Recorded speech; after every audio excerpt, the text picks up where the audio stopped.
Jadi di situ yang pertanyaan tadi itu sebenarnya singkatnya, apakah ada ketetapan resmi untuk menyembah Yesus sebelum abad keempat? Karena Yesus hidup di abad keempat tersebut, gitu. Apakah ada penjelasannya? Secara resmi ya ketetapannya, gitu.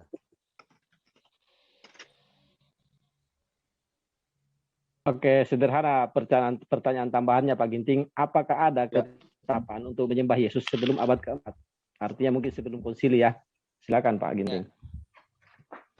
Atau mungkin Bang Gaul Gual dulu yang menjawab. Bang Gaul. Masih di udara. Bang Gaul kayaknya makan dia. Lagi makan juga kayak Bang Gaul Gual ini. Makan. Iya. Mau makan? Iya, ya. Lagi makan juga kayaknya Bang Gaul Gual. Silakan Pak Ginting dulu, single fighter. Adakah ketetapan menyembah Yesus?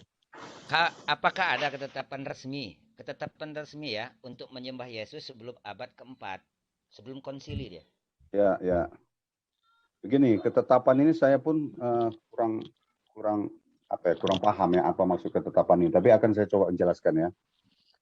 Bahwa cuman ini berdasarkan penafsiran ya, pemahaman lah saya bilang ya.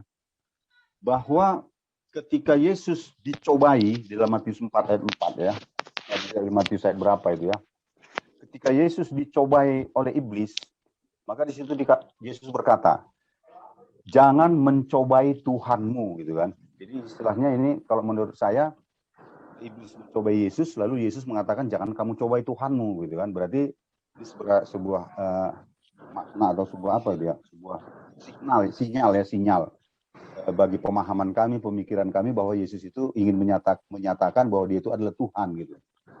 Kemudian ada juga beberapa hal di mana Yesus ketika disembah dia tidak menolak gitu, tidak melarang gitu. Atau ada juga beberapa orang yang berseru kepadanya Tuhan juga tidak ditolaknya gitu.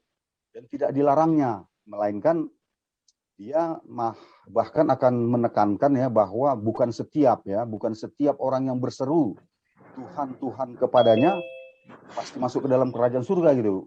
Tetapi untuk masuk ke dalam kerajaan surga itu ternyata harus disertai ya. Ini pemahaman saya, harus disertai dengan melakukan hal-hal yang benar sesuai dengan perintah Bapaknya. Jadi hal-hal seperti inilah yang kami lihat ya kan, yang kami pahami, kami pelajari sehingga menjadi sebuah ketetapan di dalam hati gitu, walaupun tidak disiratkan gitu ya. Menjadi ketetapan di dalam hati ya bahwa sebagai umat Kristen ya harus mengakui Yesus itu Tuhan. Kalau memang tidak mengakui Yesus Tuhan, tentu dianjurkan agar meninggalkan Kristen gitu. Mungkin ini penjelasan saya Pak. Terima kasih. Oh iya, Ya, begitu Pak Firman. Maksudnya, Ya, apakah ada ketetapan resmi untuk menyembah Yesus sebelum abad keempat, Pak? Sebelum konsili, Pak? Maksudnya mungkin seperti ini. Resminya maksudnya gimana itu Pak? Ada tertulis dalam Alkitab, di dalam Bible yang secara gamblang menyatakan bahwa sembahlah aku, mungkin begitu maksudnya. Bukan. Kalau ketetapan bukan itu. Sebelum konsili itu kan artinya sebelum ada dikanonisasi, ya kan? Apakah ada ketetapan resmi menyembah Yesus sebelum nih Pak ya, sebelum abad keempat itu gitu? Ya. Maksudnya ketetapan resmi ini apa ini Pak? Dari orang-orang atau yang tertulis di dalam Alkitab atau yang bagaimana? Ya di dalam kitab itu sendiri seperti dalam Injil. Ya silakan. Ya di dalam Injil kan enggak sebelum dikanon Pak, sebelum jadi Injil Pak.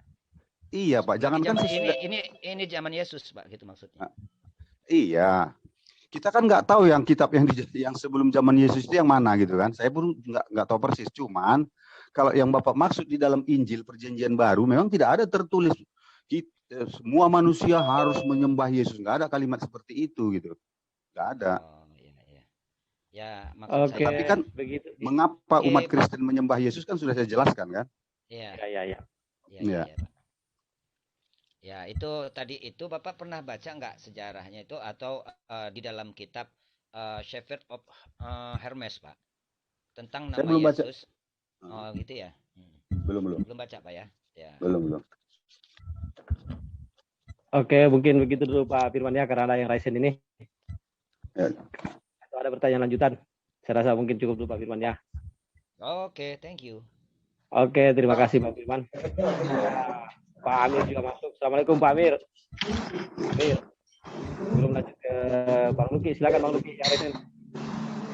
Terima kasih Daeng Awi moderator kita. Saya hanya mau menanggapi yang itu tadi.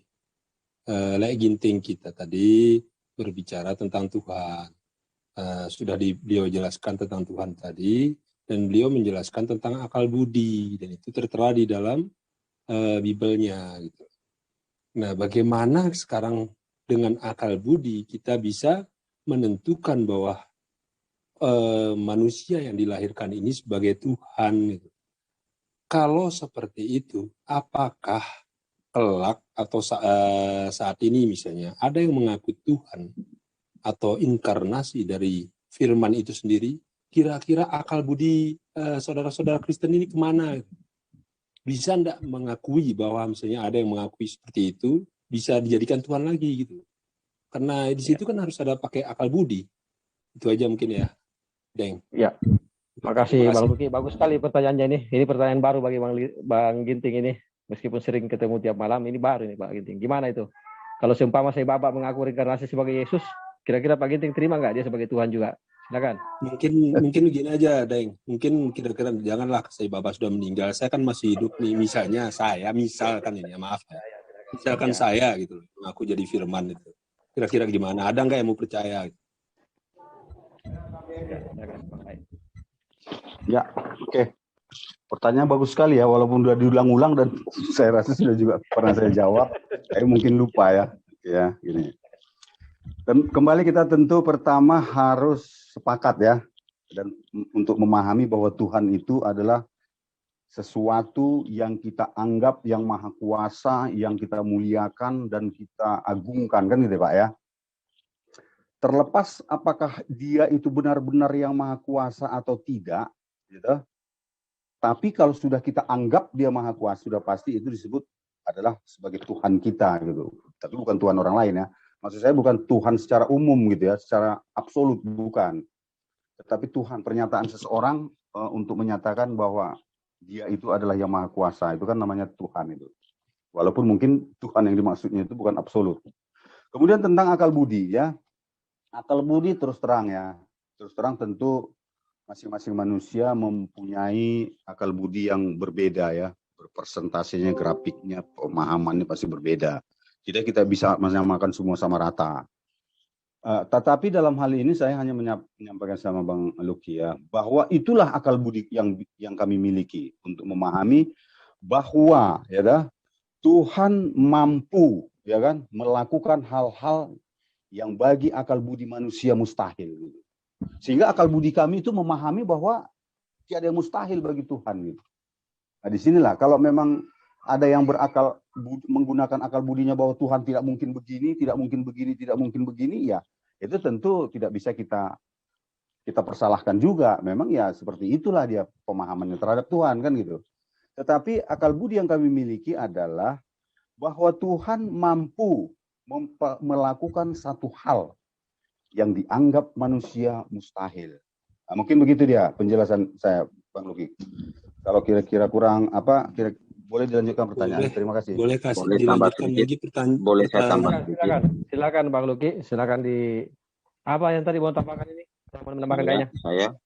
Oh, Pak Luki. Silakan tambahkan. Ya, baik. Terima kasih Pak Ginting. Sebelumnya sudah menjelaskan atau memberikan jawaban kepada teman-teman kita dari Muslim. Saya mau menambahkan sedikit bahwa begini. Apa? Iya. Halo. Ya, lanjut Bang. Saya mau menambahkan Mohon maaf sedikit. ya, saya mute all dulu nih kayak. Oh, sudah, silakan. Saya pikir ada yang noise. Silakan. Oke. Saya mau menambahkan sedikit bahwa Kristen itu meyakini bukan manusia yang dijadikan Tuhan. Bukan seperti itu. Tetapi Tuhan itulah yang menjadikan dirinya sebagai manusia. Secara dilahirkan sama seperti manusia. Nah, terus pertanyaannya, kok bisa terjadi Tuhan bisa menjadi manusia? Nah, jadi begini Pak, kalau memang itu yang dikehendaki oleh Dia yang Maha Kuasa, apakah kita bisa membatasinya? Kita sebagai manusia tidak bisa membatasi kekuasaan Allah. Kalau kita menganggap atau mengatakan tidak mungkin, nah berarti kita membatasi kuasanya Allah. Karena hal ini terjadi itu karena Tuhan punya kuasa. Itulah yang diimani oleh kami orang Kristen. Bahwa hal itu terjadi karena memang kuasanya Dia. Kehendaknya Dia seperti itu. Tuhan yang kita sembah, Tuhan alam semesta. Sehingga kita tidak bisa membatasi itu. Karena memang Dia punya kuasa. Sehingga yang kami akui dan kami yakini bahwa Yesus adalah Tuhan. Karena Tuhan itulah yang menjadi manusia. Bukan manusia yang kami jadikan Tuhan. Jadi sepintas, saya tambahan sedikit cuma itu. Silakan lanjut teman-teman. Oke, terima kasih. Oke, saya mau jawab sedikit. Kira-kira Bapak Ginting dan saudara satunya tadi itu kira-kira sependapat enggak sesuai dengan kata Bapak tadi itu Tuhan yang menjadi manusia. Bagaimana kalau Tuhan yang menjadi pohon kelapa, Tuhan yang menjadi gunung, Tuhan yang menjadi langit, Bapak imani enggak? Dijawab Bang. Bang moderator kalau memang udah dibolehkan menjawab bisa. Oh ya, silakan. Jadi supaya nanti kami udah ya, oke. Tadi pertanyaan Abang itu, apakah saya percaya ketika Tuhan menjadi batu atau menjadi pohon gitu ya, atau menjadi makhluk lain lah seperti gitu kan? Iya. Tapi saya rasa untuk sampai saat ini itu nggak saya percayai karena tidak ada tertulis di dalam Alkitab. Begitu Bang jawabannya Bang. Tapi kalau ada tertulis dalam Alkitab ya, kalau saya percaya dengan Alkitab itu pasti saya imani gitu. Bukan Bang jawaban saya Bang. Tapi katanya Pak Ginting tadi itu dengan menggunakan segenap akal budi. Akal budinya bahwasanya yang kami imani itu katanya itu adalah Tuhan yang menjadi manusia. Bukan manusia jadi Tuhan.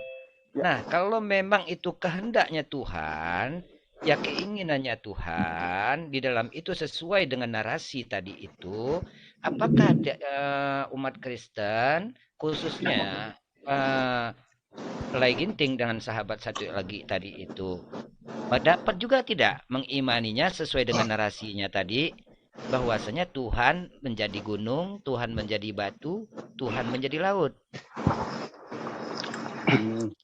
Oke, maaf sebelumnya. Baik. Boleh baik. saya Terima kasih Pak konfirman atas pertanyaan yang bagus ini. Terima kasih Pak. Sebentar saya mute all dulu, ada yang noise. Silakan nanti buka sendiri mic-nya. Ya, silakan. Silakan Pak. Baik, terima kasih atas pertanyaan bagus Bapak ini. Begini. Yang terjadi adalah Tuhan menjadi manusia dan itu yang tertulis dalam Alkitab. Dan kami tidak mau berandai-andai yang Bapak sampaikan. Terima kasih, Pak. Oke. Pertanyaan selanjutnya, Bang. Apa maksud dan tujuan Tuhan menjadi manusia? Sebentar Bang Fahri, karena ini ada yang respon. Maaf, sebentar Bang Fahri. Present dulu. Ini tadi ada pertanyaan lanjutan dari Bang Luki yang belum selesai. Yang mau sampaikan. Silakan Bang Luki. Kita kasih kesempatan bulan. Iya, makasih moderator. Tadi Bang Gaul sama Lai Ginting menjelaskan karena bukan manusia menjadi Tuhan ya, tetapi Tuhan yang menjadi manusia. Nah, apa bedanya kalau Tuhan menjadi saya? Kenapa Anda tidak mau mengakui saya sebagai Tuhan? Kenapa Anda mengakui Tuhan yang menurut Anda sudah tidak lahir tahun 2000 tahun yang lalu dan sekarang tidak ada buktinya, tidak ada tampangnya, tidak bisa Anda ngobrol langsung sama mereka. Saya sekarang misalnya seandainya mengaku jadi Tuhan Anda, kira-kira kenapa Anda tidak mau mengakui? Sedangkan saya sekarang masih hidup, Pak. Silakan. Silakan Pak Ginting, Pak Gaul-Gual. Siapa yang duluan? Silakan. Baiklah, saya jawab ya. Saya akan menjawab selaras ya, seturut gitu ya kan dengan pertanyaan Bang Luki ya. Oke, Bang Luki. Tentu ketika kita menuhankan sesuatu pasti akan disertai dengan bukti-bukti yang kita yakini adalah sebuah kepastian gitu ya. Nggak mungkin kita menuhankan sesuatu tanpa keyakinan akan kepastian beberapa bukti-bukti yang bisa kita serap gitu, kita terima. Oke, saya terima Bang Luki jadi Tuhan saya, tetapi dengan catatan satu, Bang Luki harus bisa melakukan hal-hal yang dilakukan Yesus pada masa itu yang tertulis di dalam Alkitab. Kalau nanti Bang Luki melakukan itu, saya pasti akan menuhankan Bang Luki. Begitu saya rasa jawaban saya, Bang Luki. Terima kasih. Silakan. Saya ini ya. Kalau saya mengakui sekarang buyut saya bisa melakukan seperti yang Yesus lakukan. Kira-kira Lek Ginting dan Bang Gaul-Gual ini percaya nggak? Oh, berarti tadi buktinya tidak? Ada buktinya ya. tidak? Ada buktinya tidak? Oke, sekarang saya tanya, di mana buktinya Yesus? Bukti sekarang yang bisa dilihat, bukan dari catatan. Karena catatan itu saya pun bisa membuat. Saya pun bisa menulis bahwa buyut saya bisa melakukan hal itu. Oke, silakan. Saya jawab ya. Silakan. Bentar ya. Tadi Bang Luki mengatakan, kenapa nggak saya dituhankan? Tolong yang noise di mute dulu sebentar. Ya, silakan. Tadi Bang Luki mengatakan, kenapa saya tidak dituhankan sedangkan saya masih hidup, gitu ya. Saya jawab, oke. Kemudian Bang Luki pindah ke buyut, ya oke. Oke, enggak masalah. Saya ikuti sesuai dengan pertanyaan dan saya tidak akan melebar. Kira-kira bolehkah Bang Luki buat sebuah buku ya, sebuah kitab yang menceritakan bahwa ya buyut Bang Luki itu benar-benar lahir tanpa hubungan biologis satu ya. Tapi harus ada saksinya Bang ya. Siapa nanti saksinya terserah Abang tulis lah, Abang Karang siapa namanya terserah lah. Itu enggak jadi urusan saya. Yang penting Abang tuliskan itu. Kemudian Abang tuliskan juga bahwa buyut Abang itu benar-benar telah melakukan hal-hal seperti itu dengan seperti Alkitab inilah isinya. Fakta-fakta sejarahnya gitu kan. Di mana dia dilahirkan, bagaimana ketika dia dilahirkan. Nanti kan itu akan kita cross check dengan fakta sejarah. Kalau memang nanti itu benar, saya berjanji Bang Luki pasti akan saya tuhankan juga itu buyut Bang Luki. Terus terang aja. Terima kasih Bang Luki. Please like, comment, share, and subscribe.